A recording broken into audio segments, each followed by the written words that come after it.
Maximize cloud efficiency with Do It, the trusted partner in multi-cloud management for thousands of companies worldwide. Visit doit.com. That's DOIT.com. Do It, your cloud simplified. Packet pushers.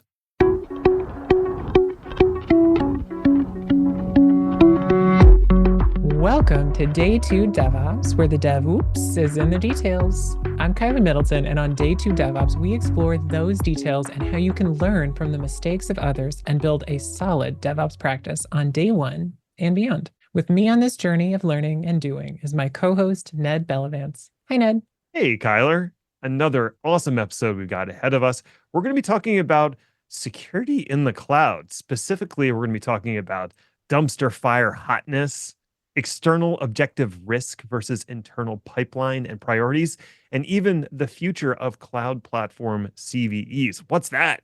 Well, you're going to find out. And we're not doing this alone. Guiding us on this discussion of responsible disclosure in the cloud is the inimitable and prolific Kat Traxler.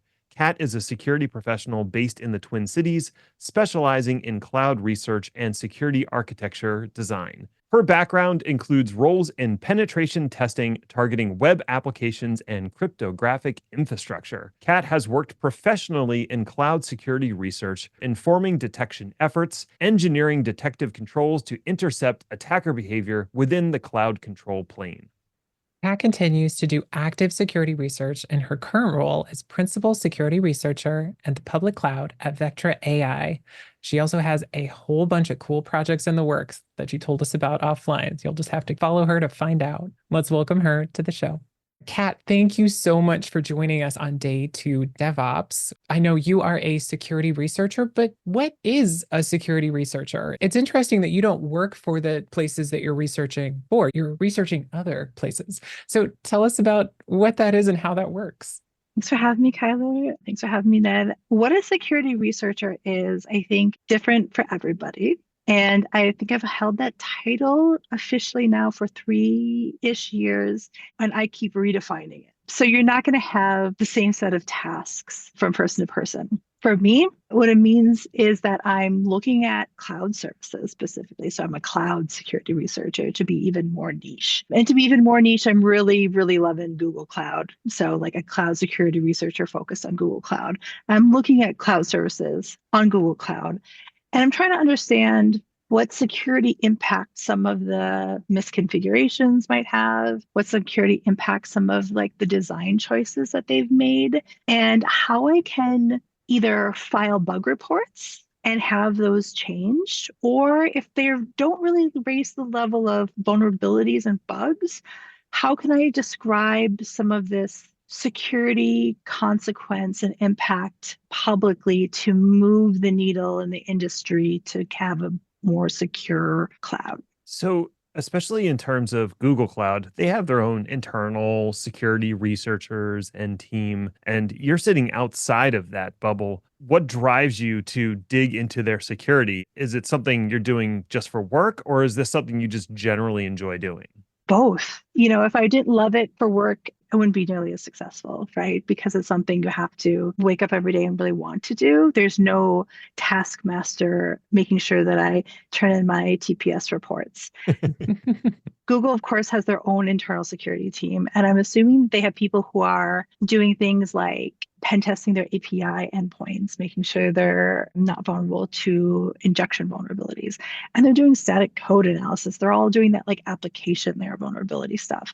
And I'm sure they have security architects making sure that like the overall designs are meeting like the patterns that are approved and coming up with good patterns, right?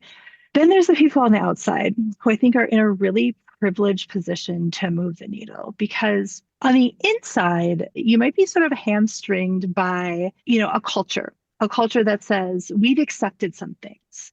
We've accepted some baskets of risk. Some baskets of risk are on the customer side. Some baskets of risk are on the provider side. And this is the area that we're going to care about is the provider side. This is our domain. On the outside, I have the privilege of looking at it really more holistically and saying, well, you're providing your customers with this drawer full of sharp knives and not telling anybody about it. are you really sure that this is a customer problem? I'm allowed to be a little bit more antagonistic. I'm allowed to be a little bit more the truth teller on the outside. I'm allowed to be, I think, just a little bit more like real and honest, not being beholden to big corp. I don't have the insights that they might have of like why certain decisions were made, right? That's the risk of like, I put a bug report, I say, this configuration, this design decision you've made is insecure. It's allowing for privilege escalation. What I might not have the insight into is the other options are worse. So I need to stay humble and say, well, I'm going to describe the impact to their customers. I'm going to describe where there's security issues, but I also need to stay humble and say, like, well, what are the better options and are they better than what we have? Right. And they have their own product roadmap and features that trying to get implemented. And there's other forces happening inside of Google that determine what gets rolled out and when. So you don't have that insight. But also, like you said, the developers inside are hamstrung by that roadmap. Whereas you outside, you can be like, well, no, this is super important. And I feel you should go back to that. And I'm going to shine a light on that. Yeah. I worked for many years enterprise security, and that's what I think of my compatriots in Google Cloud security. Security proper is really enterprise security. And when I think back at my time in enterprise security, really the name of the game was figuring out how hot different dumpster fires were burning. Figuring out like there were dumpster fires, right? Right. That was a given. They were all burning. But the trick was how hot they were burning and figuring out the hottest one that day. So as a researcher, I'm submitting something, and if it's not, a P0, and P0 means like the highest priority, and it's not getting a ton of attention, all I can assume is that they have a hotter dumpster fire going on. Right. And if I really truly believe that it's a systemic issue, though, I just need to describe impact to them more efficiently and effectively, and then ultimately publicly to have that kind of like long-term change implemented. I imagine because you're volunteering your time to help out all of these companies by researching their products and submitting bug reports, they are thrilled to talk to you and thankful that you exist and you do what you do. Is that how it works? Well, I don't say that they're thrilled. I would say that I've developed a really nice working relationship with some of them based on mutual respect. I've never experienced any hostility. I've never experienced any meanness, but I've definitely disagreed with some decisions. It's a give and a take between the people who are triaging the bug reports and the people who are trying to implement fixes, and then the researchers. It's our job to be able to describe risk and to be able to coordinate disclosure well. And if we're doing that and we're still not satisfied with the answers that we're getting, and we're still not satisfied with the results, we have, both the carrot and we also have the stick, which is discussing things publicly. And that is exactly why we wanted to have you here today. So I read your article, Working as Intended, the Unauditable, Unmanageable Keys in Google Cloud. And it walks through several, what you're calling vulnerabilities around like unlogged, unmanaged credentials that can compromise a cloud account. And Google said it is working as intended. So when you find something and they say, no, that's how it's supposed to work, and you say, well, actually, that's a problem. What do you do next? Because they have a whole legal team, and you're you're a force of nature, but you're an individual entity often. So like, what happens next? My goal with any of this is to be very fair, to not bring the hype train, because the last thing I want to have is to spin up war rooms around the world for something that is not accurate. Again, I go back to my world in enterprise security when there would be a big flashy report from some company and it would spin up war rooms, and it would take all day to untangle the mess. Is this really as impactful as the flashy headline entails? So step one, any of these reports that I put out, I really want them to be fair and accurate. I mean, some of my reports are honestly fairly bland because I want to strip the emotion from them, and I want them to be just like clear and actionable. And as you mentioned, Google does think that this is working as intended, which I would agree. I think that this is probably, from their point of view, something that they created and that is operating exactly as they created it. However, looking at that, you can see several security impactful issues with it. Kind of three main issues that I outlined, which customers have a right to know about. So I think in these very specific cases, you can work with the vulnerability disclosure team, but ultimately on Google's side, it's going to be a business decision on whether or not they carry forward with this particular feature. And then on my side, I have the right as a researcher to accurately publish the information after that 90-day window expires. So it's really more of a professional relationship, I feel like we have. As long as we maintain that like professional relationship, I feel like, we don't have to get lawyer cats involved. Totally. If they say this is working as intended, this is not a vulnerability, can you just immediately publish, or are you still kind of beholden, at least ethically or legally, to that 90-day window? Well, I think those are two different things. Working as intended and not a vulnerability are two different things. And if you read through the kind of the back and forth between us and how like the status of the ticket was changed, it was triaged as what they call an abuse risk. That's the internal term Google used, abuse risk. I sometimes call it security impactful. So there is abuse risk there. Also, it's working as intended. Also, it was closed.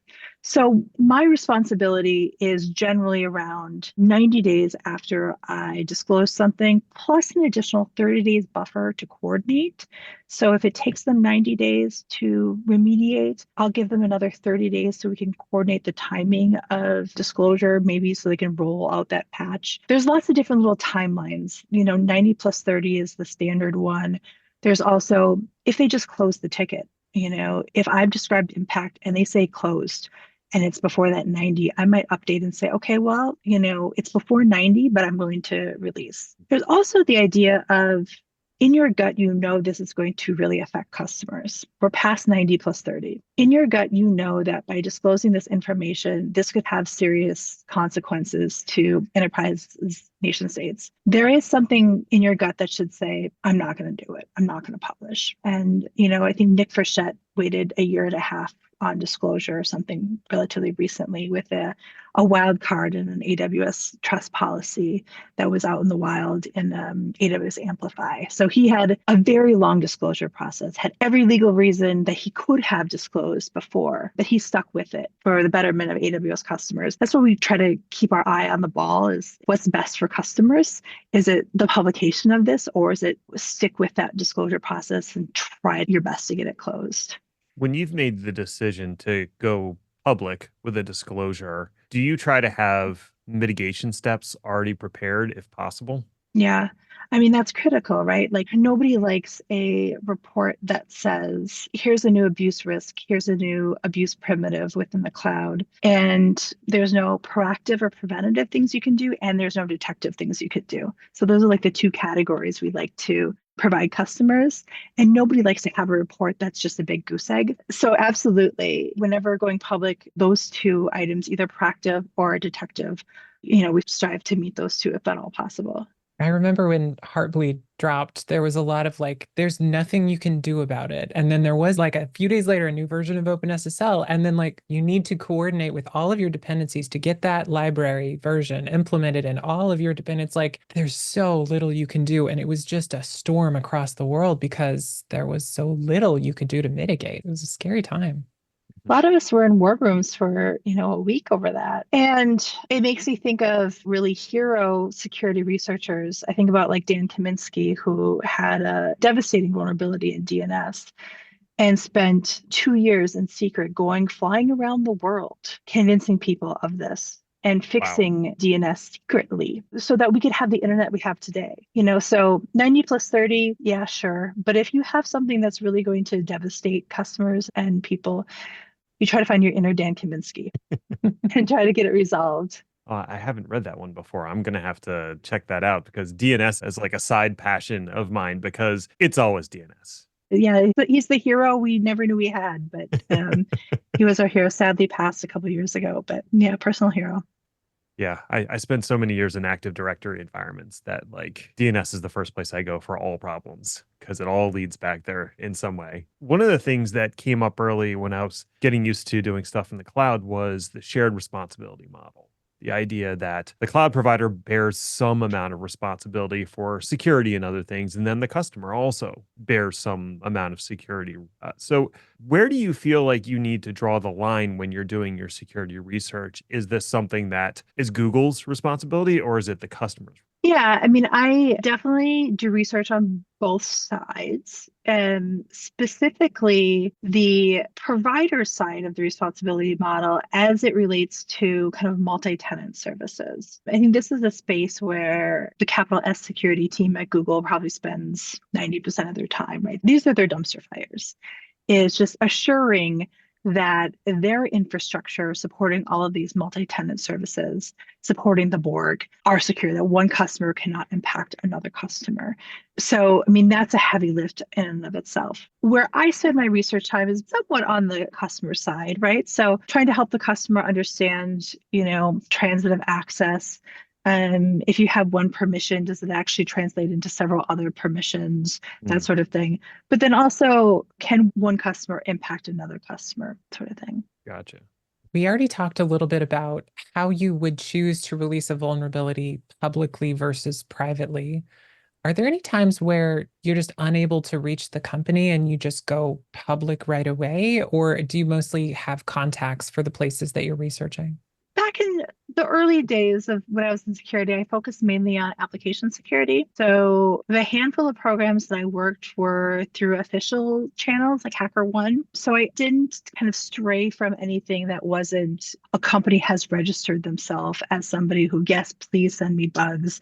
And this is the official process to doing it. And then now that I'm really entrenched in the cloud, they have official processes, not only, through official programs, but having been in the community long enough, you have back channels of, check this out, kind of a thing. It's hard when if somebody just stumbles upon something and you just don't even know where to start. I mean, I think, one of the, tried and true methods is trying to establish contact with a company through their security at email address, not sending details of the vulnerability, but just saying, hi, I'm a security researcher. I stumbled upon something. Is this the correct forum to communicate that? And then ultimately, if you're unable to reach somebody, there's nothing really you can do. They've not provided an avenue for you to report to them. So sometimes you just have to let some things go. That was a hard lesson for young pen testers when you start seeing websites with vulnerabilities all over the place. Sometimes you just have to let some things go and just say that's somebody else's problem. I imagine that's a hard place to be. The pen testers that I know, they're so sharp, but they also have this just very strong sense of justice in the world that, like, I found a thing and I'm gonna fix it. And Yeah. letting that go, the people I know that do pen tests don't, Yeah. or at least have a hard time. I absolutely relate of having a hard time, when you're minding your own business on like the county's website trying to get your tabs for your car. And you're just like, I can enumerate all the tabs. You just run into things. I'm making this up. But as a security professional, as a pen tester, you run into things. And I think the maturity comes by saying, I've got bigger fish to fry. We're going to set this aside, not today. Totally.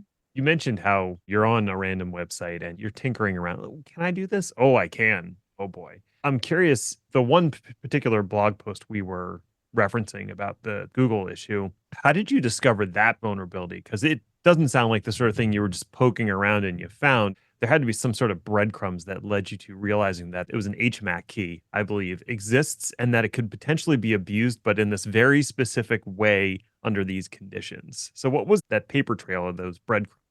Honestly, it really was just poking around. Hmm. Like you kind of develop a nose for things and you develop a nose for like how credentials should behave, specifically long-term credentials. I was honestly just poking around the console in storage and there's these like multiple tabs in front of you and like, oh, I haven't clicked through that tab, haven't clicked through that tab. What is this thing? And asking yourself this question of like, I don't know anything about this. Tell me more. And just allowing yourself to follow your nose and lead with curiosity on some of that. Over time, with maturity, your spidey senses get sharper. You can pick out vulnerabilities very quickly. You're like, wait, it's not doing long-term credentials should be auditable. You should be able to rotate them. You should be able to set expirations on them. You should have a limit to them. There's all of these characteristics that I know should exist. I'm like, oh, it's not doing this. Oh, I wonder about this. I wonder about this. And so it just kept failing all of my best practices as I investigated. So yeah, as you kind of develop that researcher skill set, you really truly can just stumble into things. Very cool. That's fascinating. From the other side of the house, if I'm running a company security program and I want to encourage folks like you to take a look, what works in your experience? Do bug bounties, if I get $1 million to give away for vulns, is that the best way to do it? Or is it making friends with folks like you? Like, what should I be doing if I'm running a security program? I mean, it's really going to depend on the maturity of the program and what your goals are. I was adjacent to the establishment of a bug bounty program, having gone through one of the major providers, BugCrowd and HackerOne are two of them. And what I noticed from that was that in addition to having a regular pen test team, your regular audits, your regular static analysis scanning, your security champions, all of those mainstays of a program, adding this additional bug bounty component ended up pulling out bugs really quickly out of the environment, and a very specific kind of bug that we weren't otherwise catching with static analysis and we weren't otherwise catching with our annual pen tests. So I think my recommendation is to go into bug bounty and vulnerability disclosure programs cautiously, because they certainly can overwhelm an environment. You don't want your developers to all of a sudden have 100 tickets a day. You want to make sure you have other mechanisms in place, static code analysis, security champions, all of those things. So you feel like relatively confident in your program. This is just like a cherry on top that says, I'm going to try to pull out some other bugs really quickly. It's another angle to approach things. I guess you have to convince people to spend their time Yeah. researching your product in weird ways. Yes. And there's a couple of different angles to it. Like there's bug bounty, which, you're going to bucket so much money a year to like pay people. But then there's also just having a responsibility disclosure program where you have, it literally just can be a web page on your site that says, if you find something, here's the process. Here's the process to tell us about it. So this can also result in very low volume. So you're not going to overwhelm your developers. You don't have to set aside money. You can explicitly say, we don't pay. But at least there's a process for people to let you know if they do stumble upon something. That can be kind of the initial dipping your toes in the water, and often is kind of like the bare minimum for organizations hosting technology. As we were kind of talking before we started the recording, you brought up an interesting article that Microsoft published around how they're going to issue CVEs. I haven't had a chance to read it yet, but you were like, this is some crazy stuff. So can you tell us what the article is about and kind of your thoughts on it? Maximize cloud efficiency with DoIT, the trusted partner in multi-cloud management for thousands of companies worldwide. DoIT's innovative tools, expert insights, and smart technology make optimization simple. Elevate your cloud strategy and simplify your cloud spend. Visit doit.com. That's DOIT.com. DoIT, your cloud simplified. I don't even know what to think about it yet. Maybe by the time this airs, I will have some more thoughts. But it came out on June 27th from Microsoft. It's entitled Towards Greater Transparency, Unveiling Cloud Service CVEs. So cloud service CVEs have not been a thing yet. So folks like me who are researchers who focus on cloud services, in general, do not have CVEs issued for them. This is because the cloud providers have generally thought of them as not vulnerabilities, more as abuse tactics, and nothing that customers need to update. So if it's just a configuration change on their end, on the provider's side, and customers don't need to make an update, they feel that a CVE is not worth issuing. That's now changing, apparently, with at least Microsoft, who is interpreting some language from MITRE, indicating that organizations who issue CVE numbers are called CVE numbering authorities, CNAs, that CNAs should issue CVEs, CNAs issuing CVEs, if what's being described has the potential to cause significant harm. that CNAs should publicly disclose and assign a CVE if a vulnerability has the potential to cause significant harm. So that's the change from MITRE. Microsoft has interpreted that now to say that they were going to issue cloud service CVEs.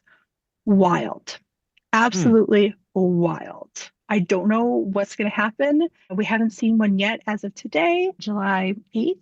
We haven't seen the other cloud providers follow suit, although I think that there might be some rumblings from AWS that they are considering it. So it's all very TBD at the moment, and we're all at the edge of our seats, really, trying to understand, are we going to start having some of these cloud vulnerabilities documented in a publicly searchable manner?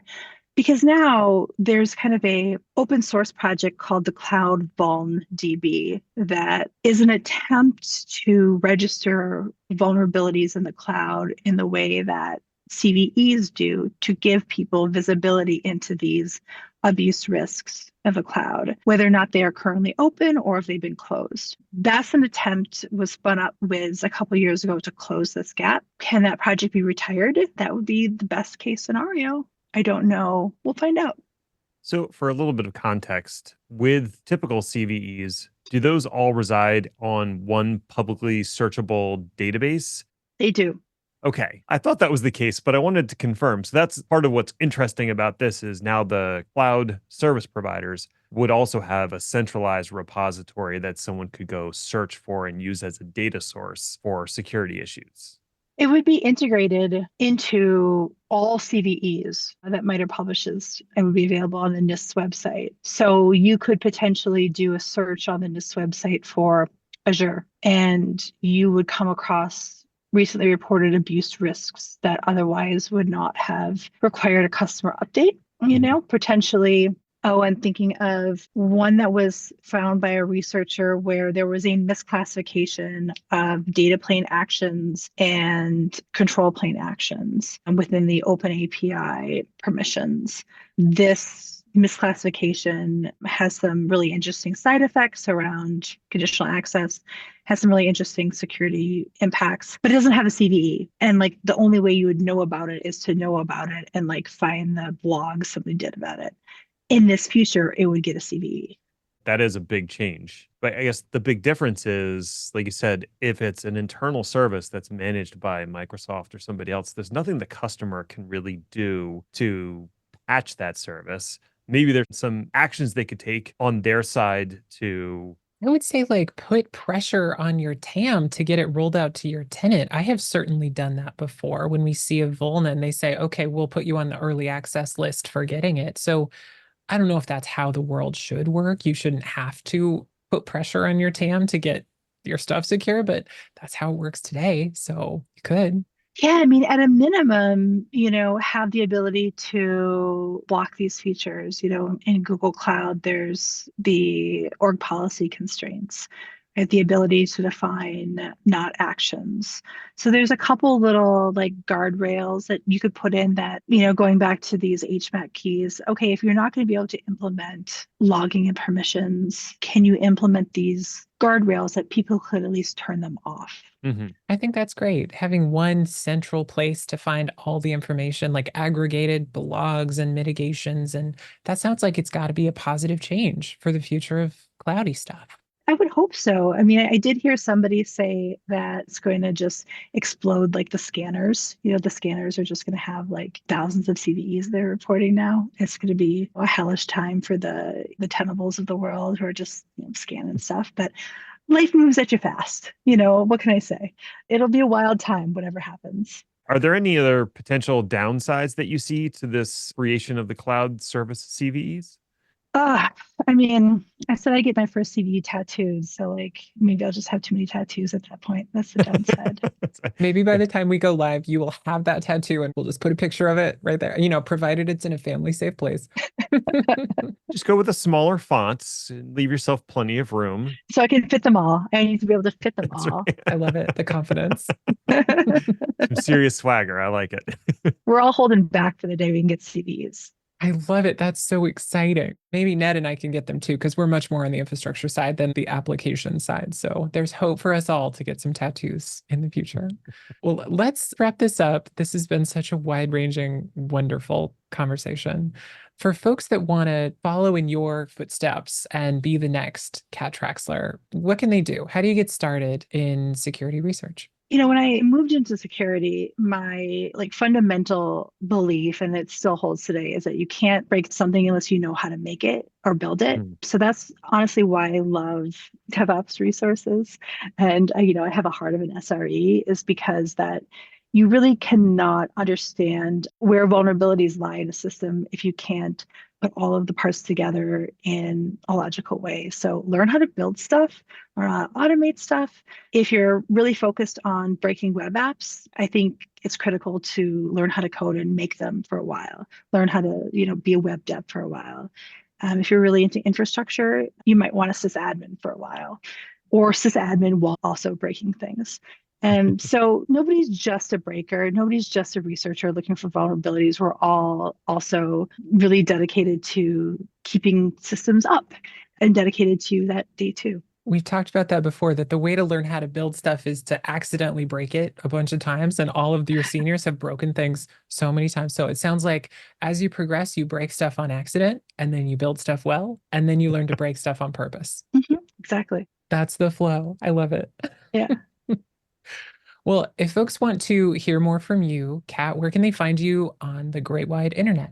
I'm on Twitter and Mastodon, both under the handle Nightmare.js. It's kind of an homage to my web app origins and my love for JavaScript malware. So Nightmare.js on the internet. Perfect. Well, thank you so much to Kat for joining us on Day 2 DevOps, and virtual high fives to you, dear listener, for tuning in.